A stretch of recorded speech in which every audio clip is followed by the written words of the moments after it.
Well, good morning, everybody. It's great to have you here. I want to say a special good morning to everybody that's at Isanti. Hi, everybody. They are all there working. They're setting things up. They're kind of making sure that this is going to run well. So all of the workers are over in Isanti setting this up today. They're going to run through church without any guests there. So, hey, everybody, I hope it's going well for you. Oh, boy, I hope it is. Anyway, we are going to continue our series. And you know, this series that we're on, really talking about being stuck, I think every one of us probably know what this is like. But more importantly, I hope you remember this if you find out later in life or next week you find yourself in a situation. But really, this is all for the ones that you're going through it right now.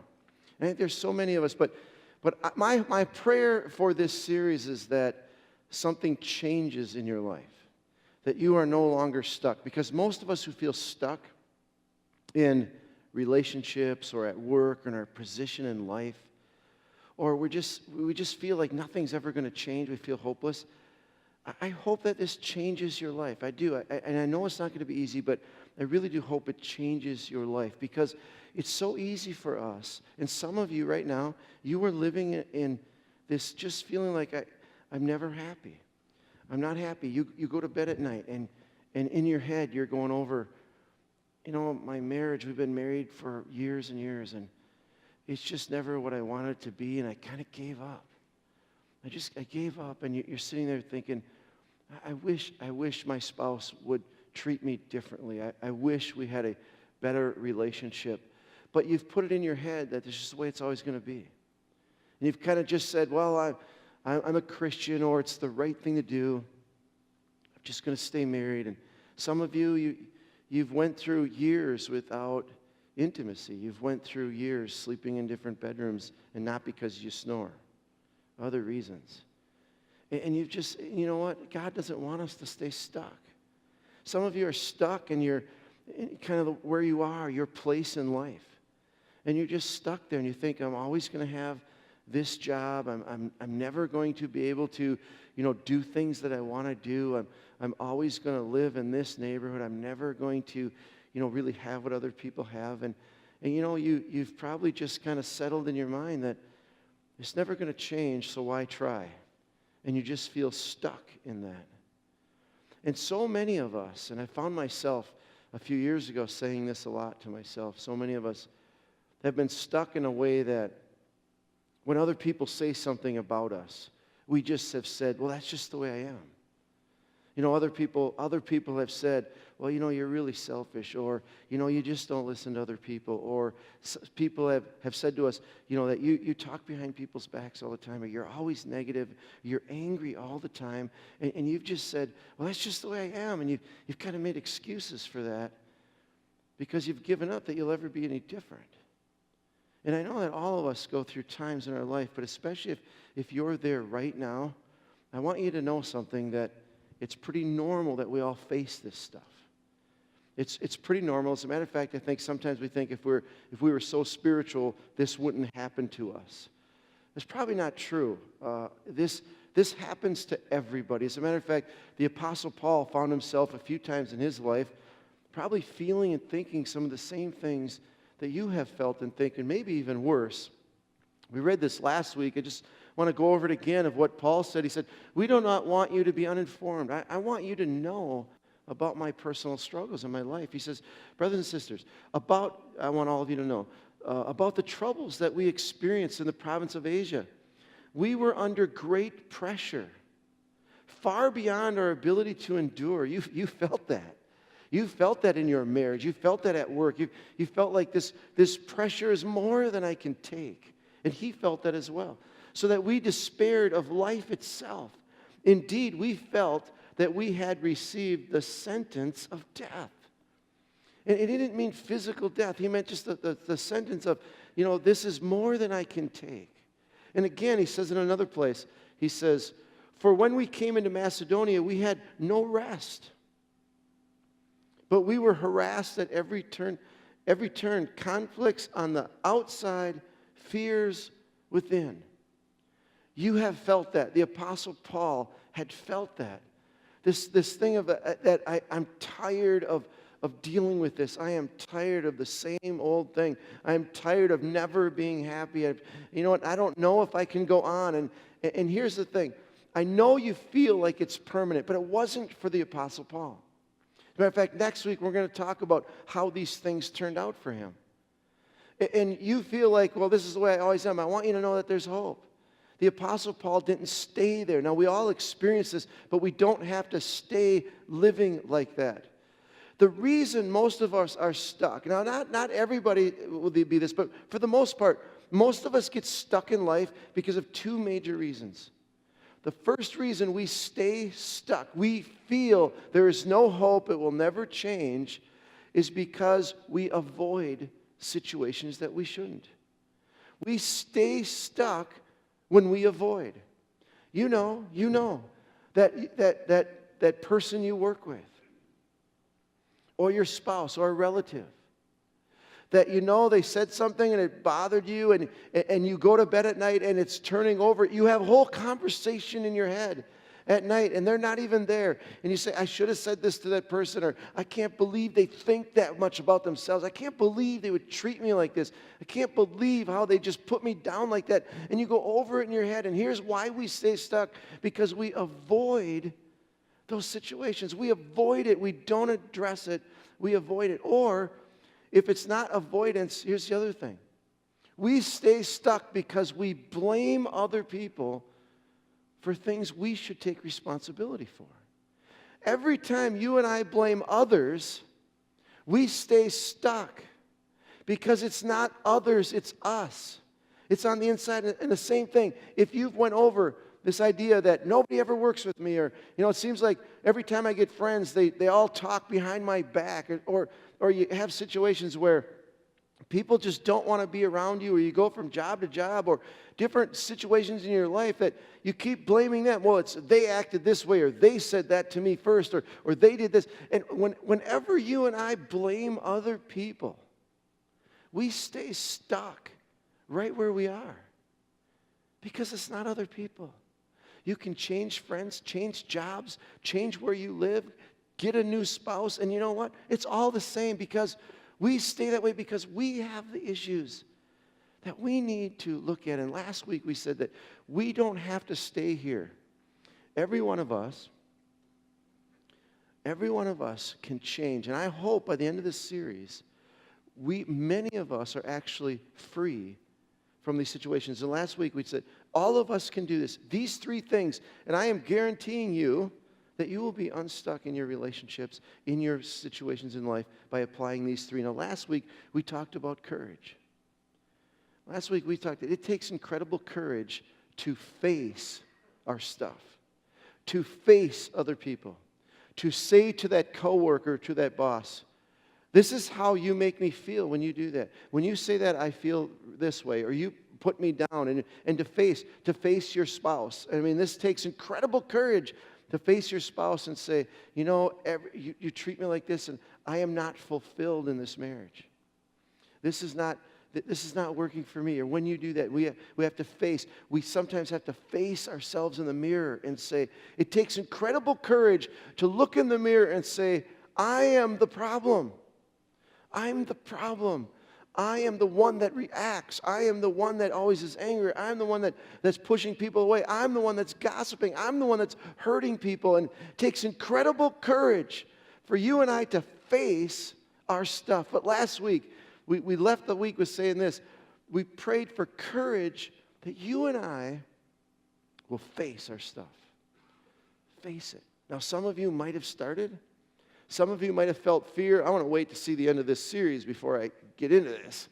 Maybe that's where you are. But last week we talked about having the courage to face people and face ourselves with the issues. And today, after facing people, we need to take action. We need to take action. We need to do something about the situations that are bothering us, the situations that we carry this weight around in our life, that we always think about it. We carry the emotions of these situations that we're in, and we have to, after facing it, now we got to do something about it. We got to take action. And I'm going to tell a story. I love my dad. I said positive things about my dad. Okay, my dad is the greatest dad that I've ever had. But he's great in so many ways. But he does have a little area in his life. I've talked about this once before, and I didn't invite him today on purpose. But I'm just kidding. My dad kind of stores stuff. Lots of stuff. I call it junk. He calls it treasure. I don't know, whatever. But he has so much junk that his garage is full. Not just the floor. I mean, it's 6 feet high. You know, it's along next to the garage. He's got junk. Out at the end of the driveway, he's got junk. I mean, just stuff, junk, scrap metal and wood and just all kinds of stuff. And now he's had this for 30 years or so. And my mom every spring says, you know, Doug, it'd be nice if this year we could get rid of that stuff, whatever. And I'll tell you, my dad took action. Matter of fact, it was this last spring. He said, okay, boys, me and my brothers, we tried to clean his junk one time. He was gone for a couple weeks, and we learned never do that again. Just that's not good. So he got to a place where he said, okay, I realize that this is a problem. I'm going to take action. And so he told my mom, he said, this is what I'm going to do. This spring, I am going to get the trailer, and I'm going to load all of this stuff up, and I'm going to separate it all. I'm going to bring all the stuff that I can get money for and scrap. The wood I'm going to burn or I'll sell to somebody. I'm going to take care of all of it. I'm going to get rid of it. This is the year I'm going to clean up all of my stuff. My mom was happy. I mean, she was like really, really happy that this was the year my dad was going to do it. And so that's the action he took. Well, now we're in November. All the stuff's still there. Because that's the same action he took for the last 30 springs. And I'm not kidding you, and this is not to put my dad down. This is just to kind of reveal to us, are we doing the same thing? Because that's the same action he's always done. Every spring he said, I'm going to do something about this. I'm going to get there. This is the year. He's done that every spring. And here's the point. You and I need to take action different than we've ever done before. If we keep doing the same thing we've always done, we will keep getting the same results we've always gotten. You've heard that before. It is so true because now we're at a place where we're going to be unstuck in our life. We're going to do this. We're going to take action. But here's the thing. It's got to be different than you've ever done before. Because everything you've done before hasn't worked. Okay, it hasn't worked. You got to do something different. We have to change. This is a hard thing in life. But you and I have to take some action that's different. We have to do something different than we've ever done before. We have to change the way we do this. Very, very hard. But Jesus said the same thing. When Jesus, some Pharisees, some religious people brought a woman who was committing adultery. They brought her to Jesus, and they said, Jesus, this woman's committing adultery. That's against the law of Moses. The law says that we should stone people like this. And they said, Jesus, what would you do? And they said it to trap him, but here's what Jesus said. Jesus said, if you don't have any sin at all, you go ahead and throw the first stone. Well, everybody had sin, and Jesus bent down and he wrote in the sand, the Bible says. I think he was writing different sins like pride and arrogance. And eventually, when Jesus said that, everybody looking at that, they all walked away. They all walked away. We'll pick up the story here, what Jesus says to this lady now. And Jesus straightened up, and he asked her, woman, where are they? Has no one condemned you? No one, sir, she said. Then neither do I condemn you. Now listen, this is the point. Every one of us can be forgiven. Every one of us can start over. But here, Jesus made this very clear to this woman. He said, yeah, I don't condemn you. But he said, Jesus declared, go now and leave your life of sin. Jesus made it very clear to her, listen, you can start over. I don't condemn you. I forgive you. But you've got to do things different. If you go and you just continue the same lifestyle, if you continue the same, in that case it was a sin. If you continue doing that, you're going to be right back to this place again. And it's so much like in our lives. That what we have to do is we have to go and change our behavior. We have to go and do something differently, or else we'll be right back in the same spot that we are right now. Doing something different, taking action in our life. Now, that's hard to do, and you might be wondering, I don't know what action to take. I don't know. And so I broke it down into 4 areas of life, and I'm just going to just briefly talk a little bit about if this is your area, if you're having trouble in relationships, whether it's your spouse or your boss or coworkers or family members, neighbors, whoever it might be, if you're having trouble in there, you say, hey, how do you take action in relationships? What do you do? Like, I'm feeling stuck in these relationships. Well, last week, first thing you got to do is you got to have courage and address it. You have to face it. After you face it, you need to take action. And for most of the time, and probably in your situation, the action needs to put boundaries in your life. You say, well, I don't know what boundaries is. I don't know what that means. Jesus said this. He said, you can't love others until you first love yourself.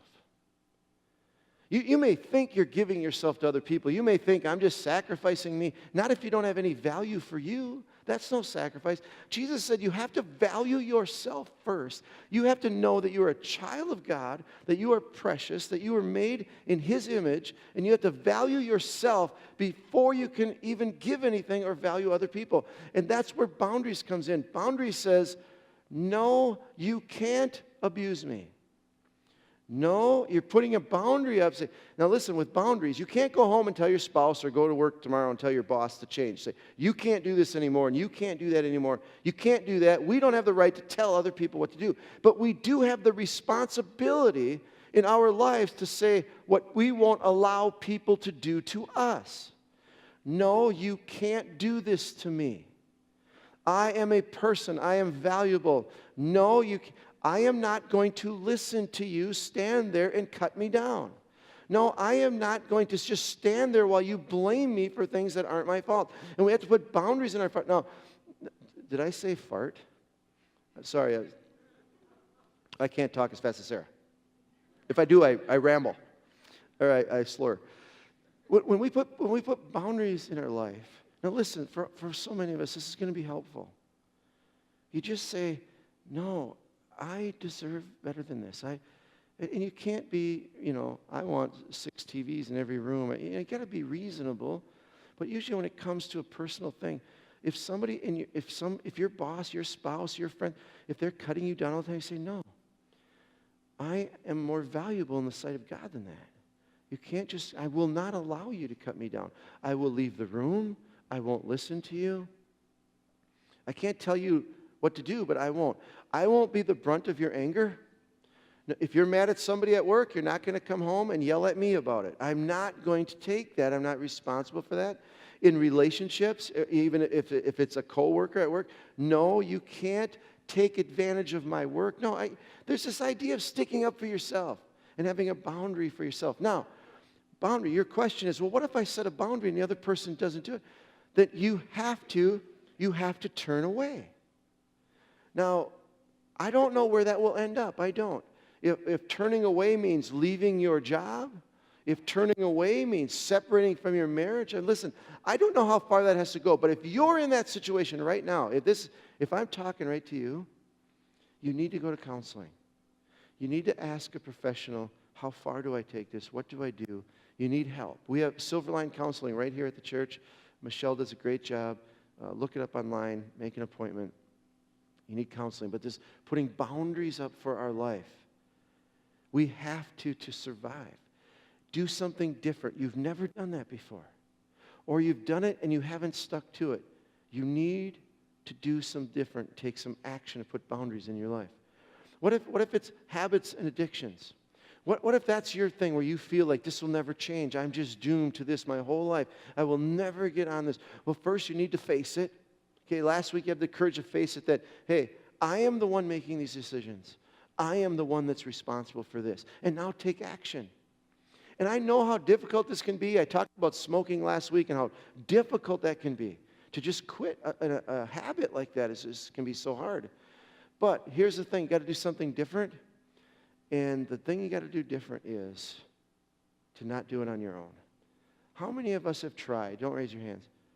We have tried to fix our habits or our addictions on our own. I can do it.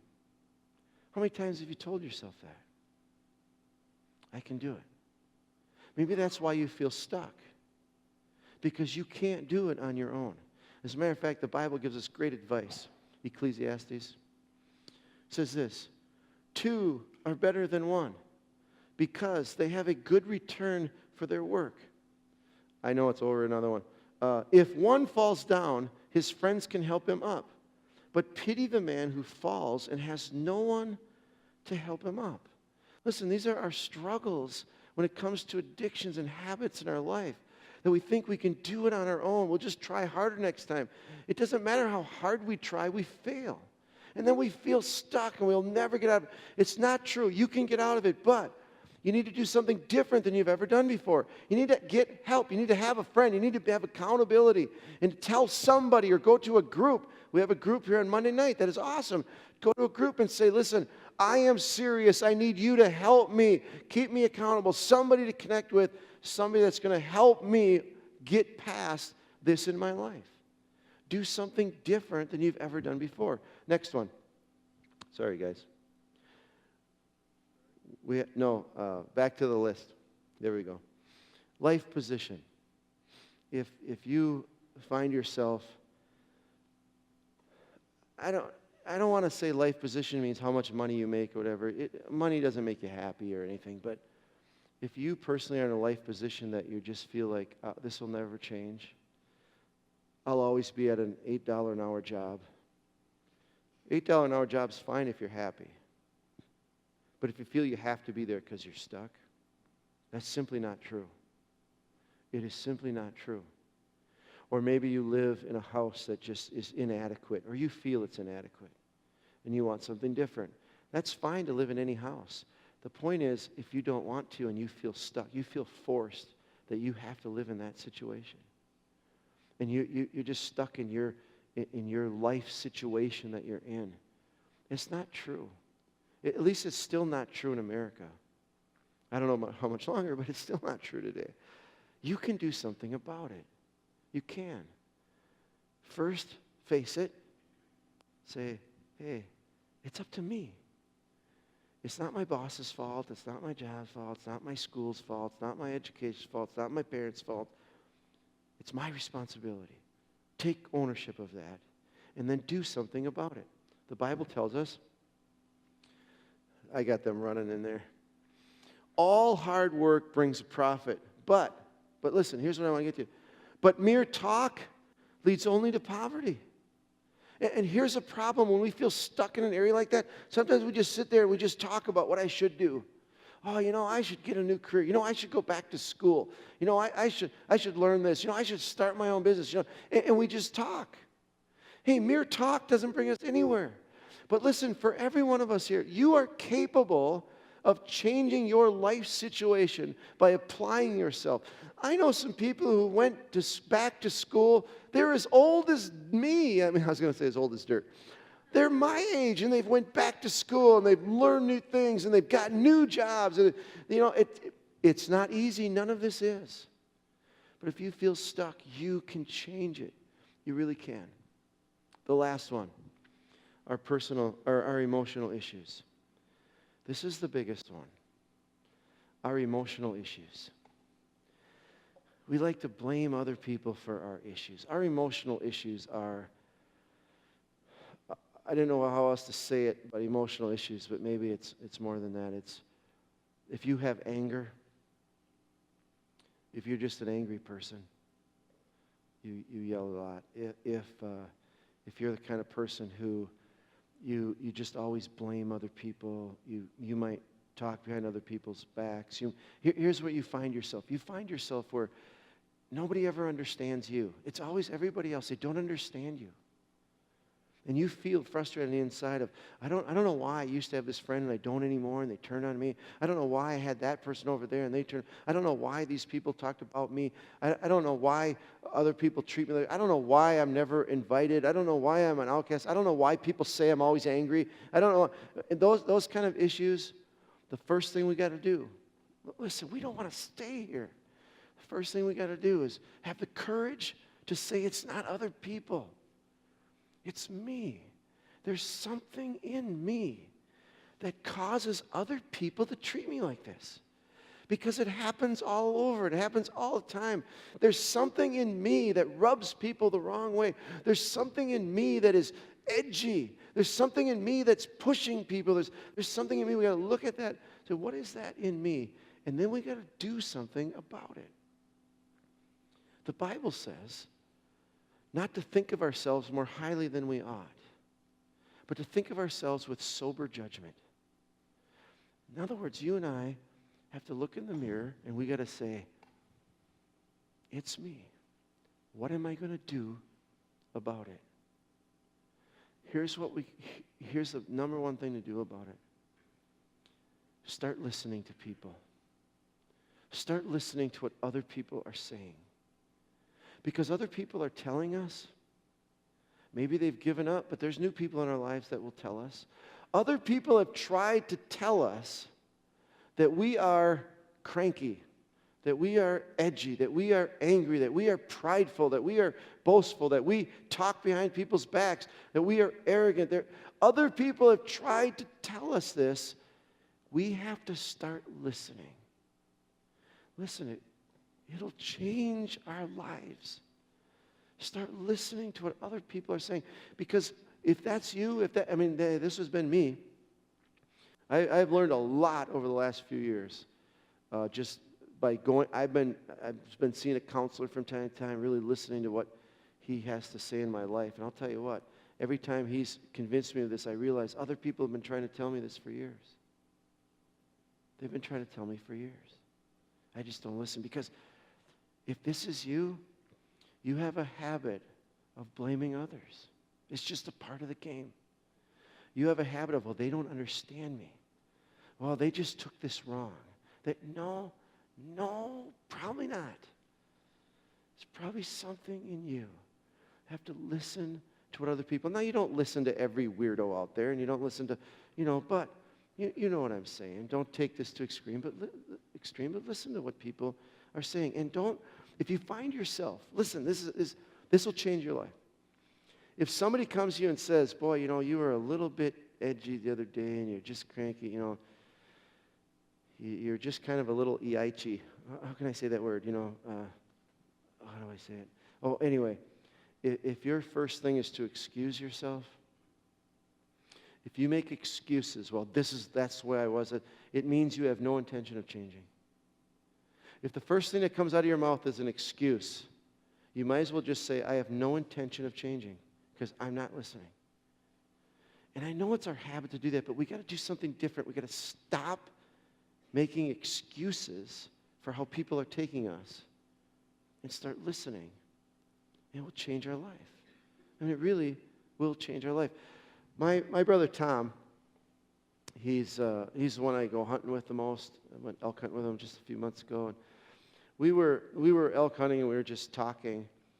And he was telling me a story. He's a great dad. He's a great guy all around.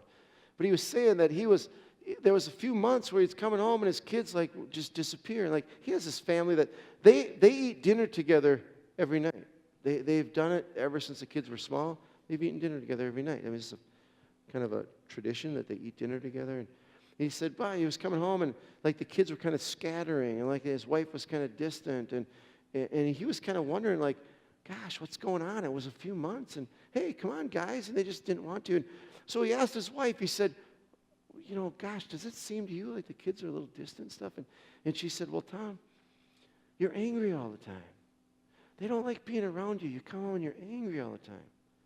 And he said, I'm not angry. I'm not angry at all. I love the kids. Hey, come on, I'm not angry. And so he asked her, he said, do you think I'm angry? She said, Tom, you're angry all the time. And he sat and he thought about it.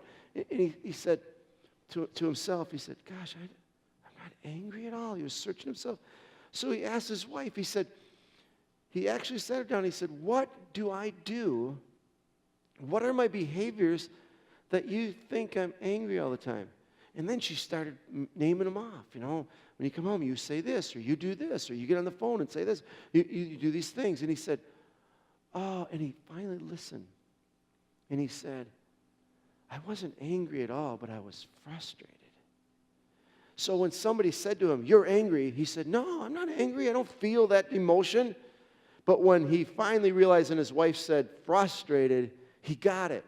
Like, yeah, I'm really frustrated. I'm frustrated. People do dumb things all around me all day long. It's like really frustrated. But here's my point of this whole story is sometimes when people say something to us, we don't listen to it. We discount it because it's not the exact emotion we're feeling. If people can't put their finger on what they're saying, but they're saying something about you, listen to them. They might be missing the feeling. Don't defend yourself. Oh, well, I'm not angry. I'm not. No, maybe you're not, but there's something going on. There's something. Maybe it's frustrated, and it's coming out as anger or whatever, but we got to listen to what people say. Now, to close and all this, here's the point. If you're okay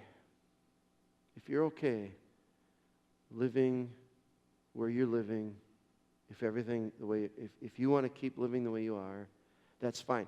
Michelle Larson around here, she says all the time, most of us don't change until the pain gets greater than the fear.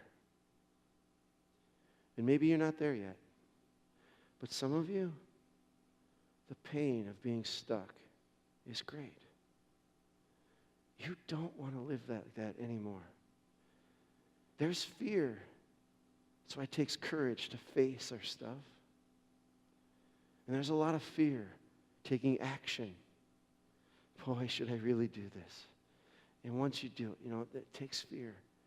But it will relieve the pain. It will. One way or another, you're going to be out of this situation, and your life can be better. You can live free, and you don't have to live stuck anymore. But we have to have courage to face it, and we have to do something about it different than we've done before.